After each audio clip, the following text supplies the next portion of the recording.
Welcome to the Killer Author Club. 3 best-selling authors talking about killer, of the fictional kind, with the best thriller and suspense authors in the business. Killer conversations, killer cocktails, and killer guests, with your hosts, Kimberly Bell, Heather Gutenkopf, and Kara Ruda. This is the Killer Author Club. Welcome to the Killer Author Club, your favorite haunt where fictional murder is encouraged, alibis are optional, and the hemlock is always in bloom. Before we officially welcome tonight's guest into the club, it's time for Killer Instinct. So, Gillian, no overthinking, no plotting, just answer, short, sweet, and deadly.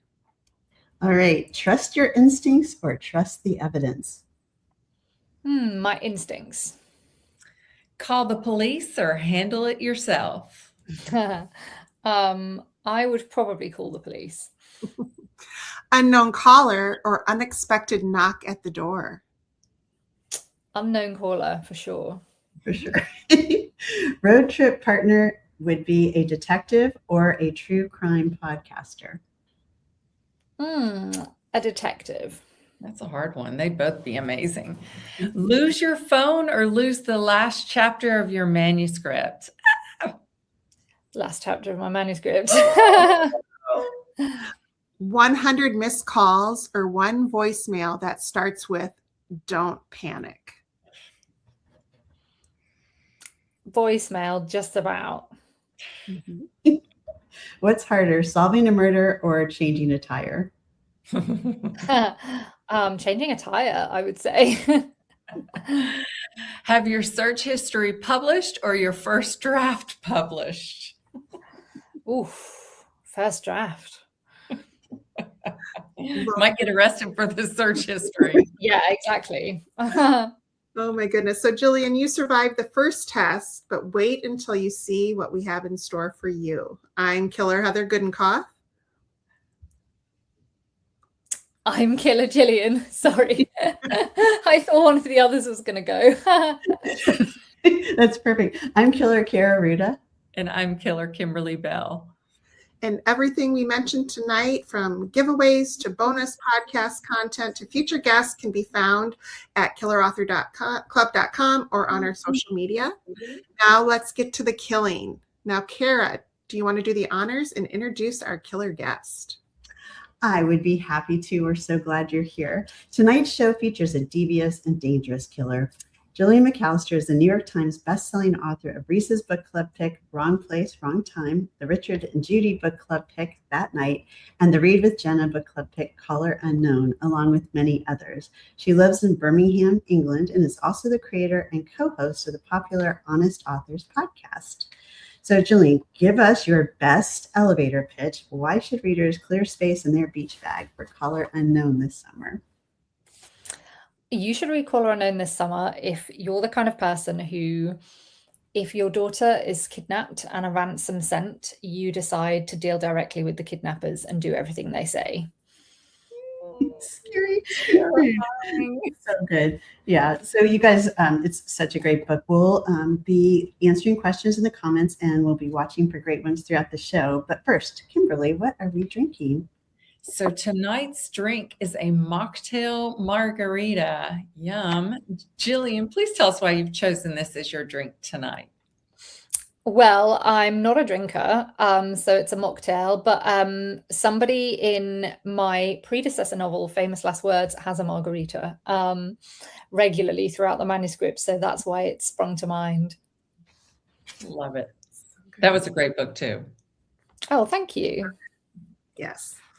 All right. Well, cheers and congrats on another great read. Amen. Thank you so much. Cheers. So the Killers, we're taking a little break during August, but don't worry, the suspense isn't taking a break.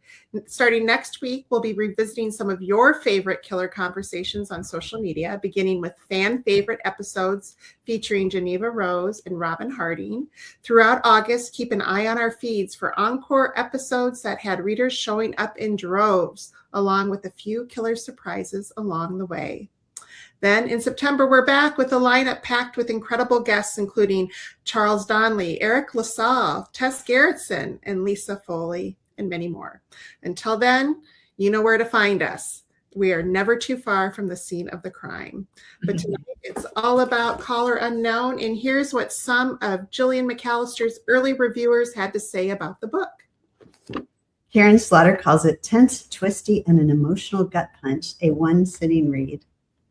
And Booklist gave it a starred review and said, readers back with a pulse-pounding thriller. This is a knockout.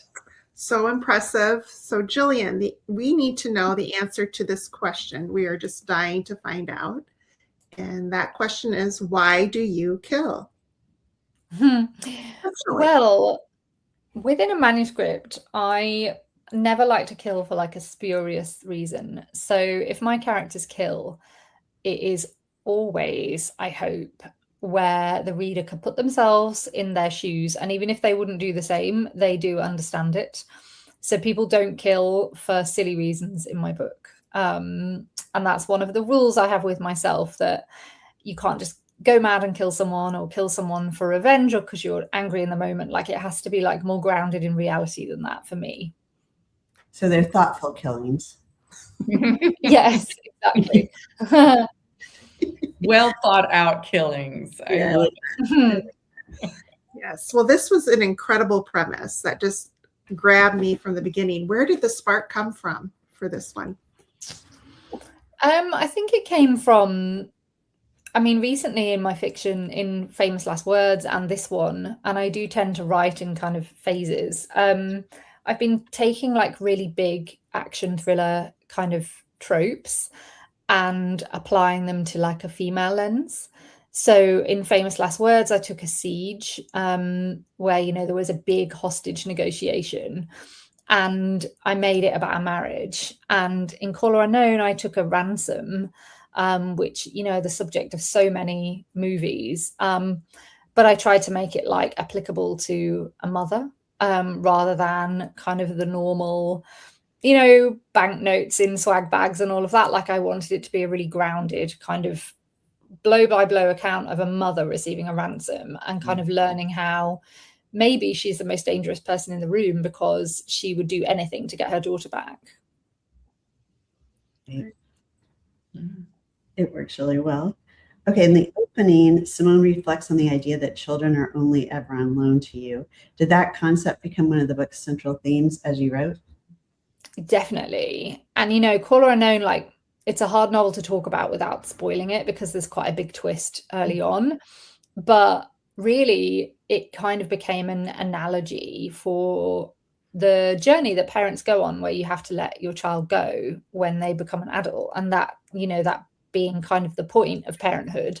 But I really enjoyed writing about that. I'd never really seen it kind of tackled in fiction, and I felt like I had a lot to say on it. Mm-hmm.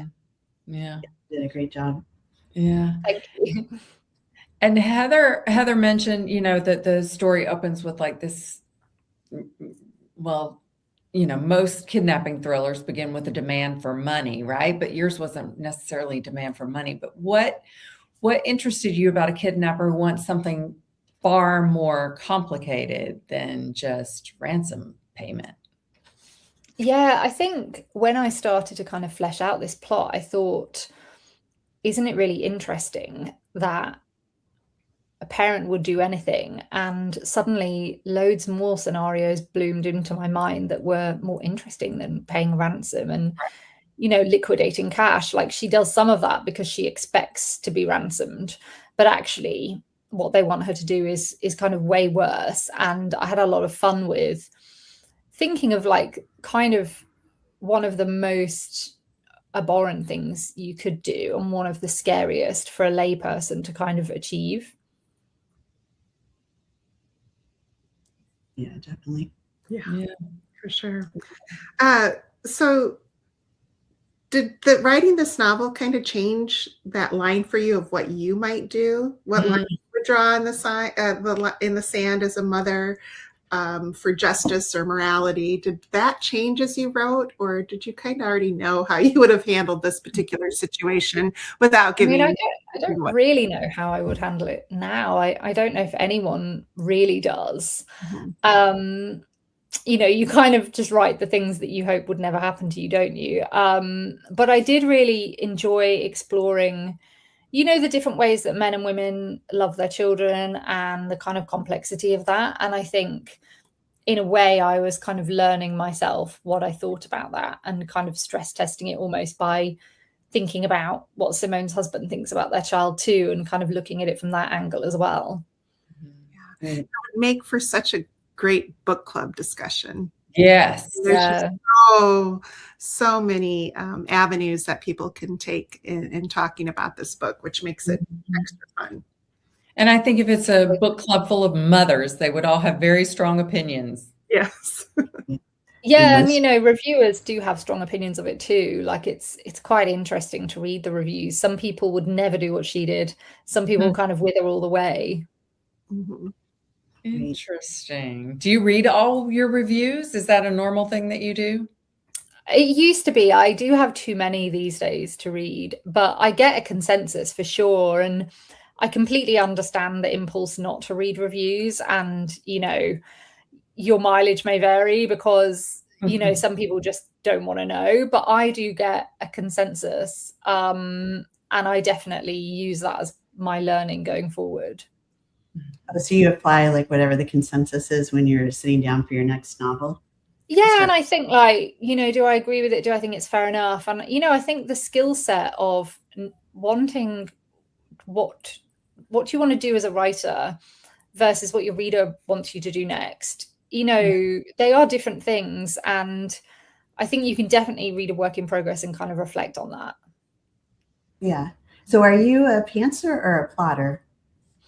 Well, a bit of both, I would say. I do plot out a novel, but then I do massively deviate from it as in the writing of it, things that sort of felt sane on paper became a little bit like insane in the writing. So I might have like, and then someone kills someone, and then I think I get to it in the writing and I'm like, this is just not going to work, and so I kind of change as I go along. Yeah, because sometimes characters develop in ways that you may not see coming in your plot when you were making your pretty outline, right? And then you're like, oh no. Yeah, and I think I just have to sort of do to really to understand. And sometimes in the doing of it, I just think, although I wrote this down on paper, it just doesn't work in practice. Yeah.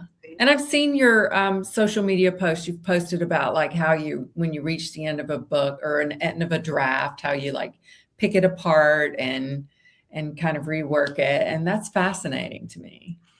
Yeah. I mean, I always kind of say I end up doing this because the draft has kind of gone awry, really. And I am I draft quite quickly, but then I have a lot of do-overs, and that's just how I do it. But yeah, I get to the end and I think, what felt good in the writing, what felt plausible, and what felt like I'm just kind of going through the motions here. And I think in paying attention to those things, you can definitely get a lot of intel in what your next draft should look like, I think. Mm-hmm. Have you ever thought about writing a craft book? Because I know like what Kimberly mentioned and reading some of your posts, you have like what you call the box method for organizing. I think it's very, very clever and helpful. Have you ever thought about sharing? No, I haven't. I feel like I'm so random and disorganized. I don't think anyone would want to delete their drafts. There probably are other craft novels available that are less unhinged than my method. The book reads like a dream, make it look easy. So thanks. That one was relatively easy compared to my others. It's quite a simple book. I think Wrong Place, Wrong Time must have been really hard.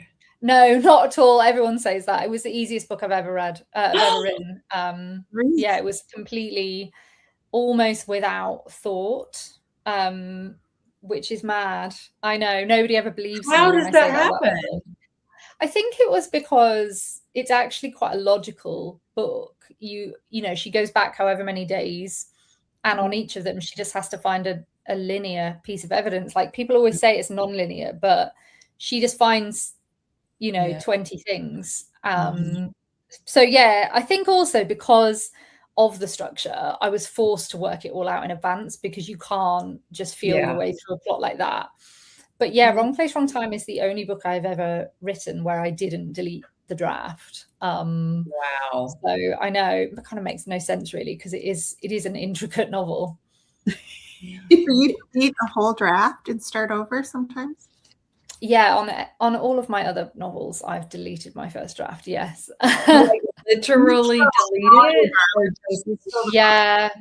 Yes. When I said I deviate from the plan, I suppose what I really mean is I do finish the draft, but then on 10 out of 10 novels, and Wrong Place, Wrong Time being the 11th, I realize I've gone completely wrong and realize there's a different way in. Often there's a different narrator, like it's usually a fundamental difference, and I delete the draft and start again, which is why I would never write a craft book.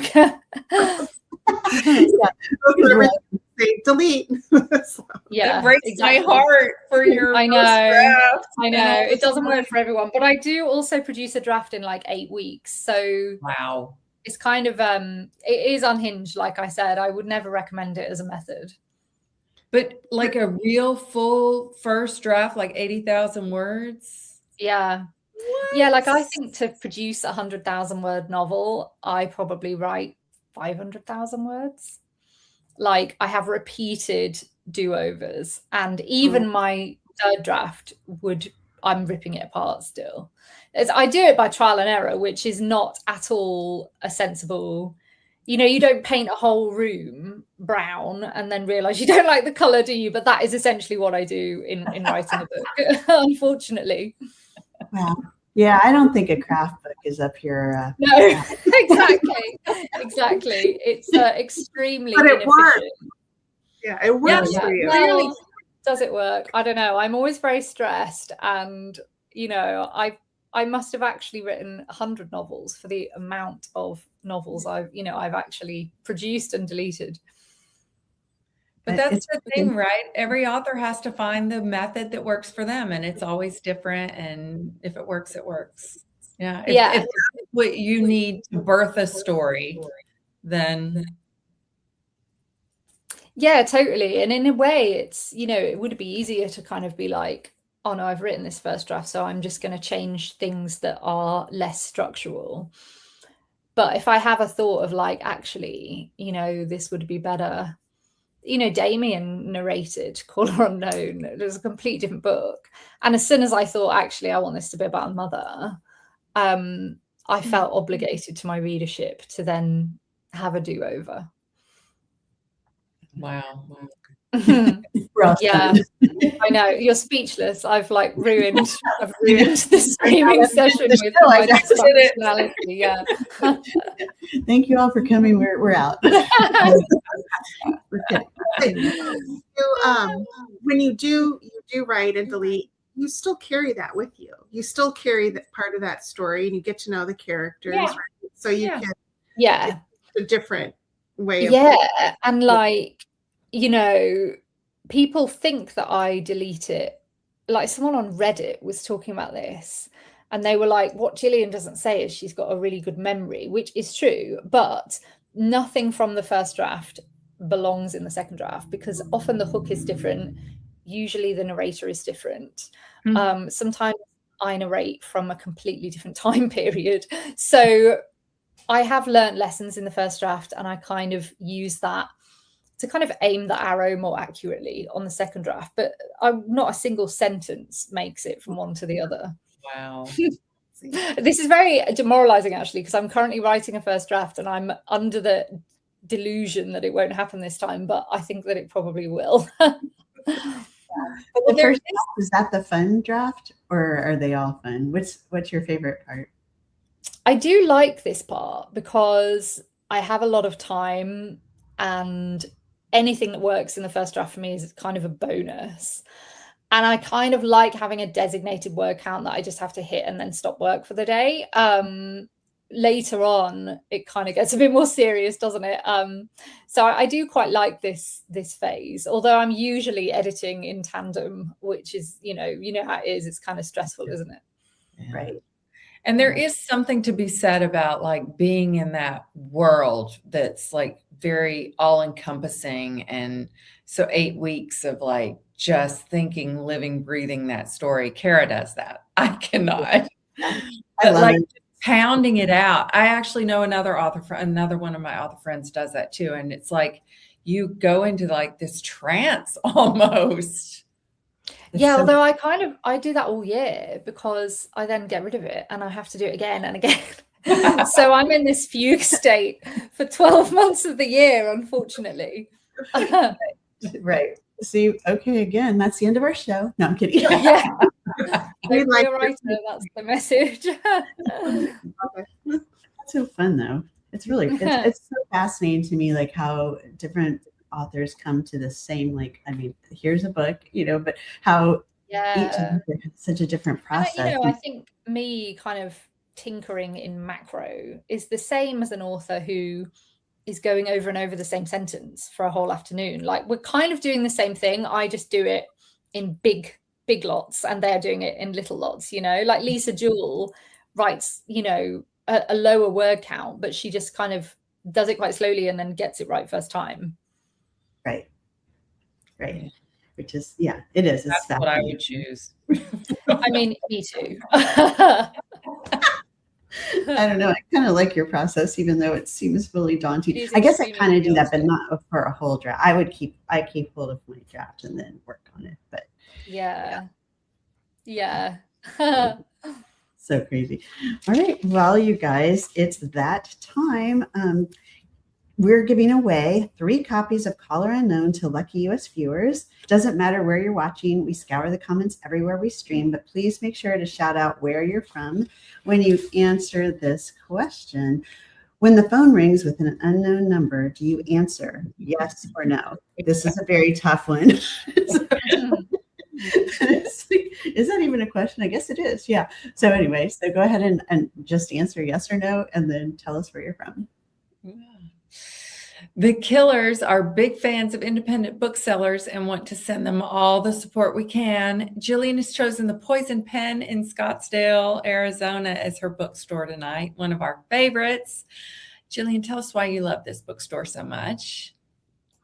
Well, I partnered with them on signed editions, and which I think are all sold out now, but they're so great. Like, they're so up for like kind of me being like, I'm gonna like try and sell them on Instagram, and they're very like kind of technically proficient in that, and they kind of appreciate my readers coming through my Instagram direct to them. So yeah, they're really fabulous. Yeah, they are fabulous. All right, well, I will drop the link to Poison Pen in the comments for you, so you can order Caller Unknown and any others on your list. And writers of psychological suspense tend to read with a very particular eye, not just for pleasure, but for craft, inspiration, and occasionally permission to go even darker. So, Gillian, what's currently living on your killer bookshelf, and what has it done to your sleep schedule? Well, I read fairly widely within the genre. But one that stands out as just an amazing crime novel is a novel called The Death of Us by Abigail Dean.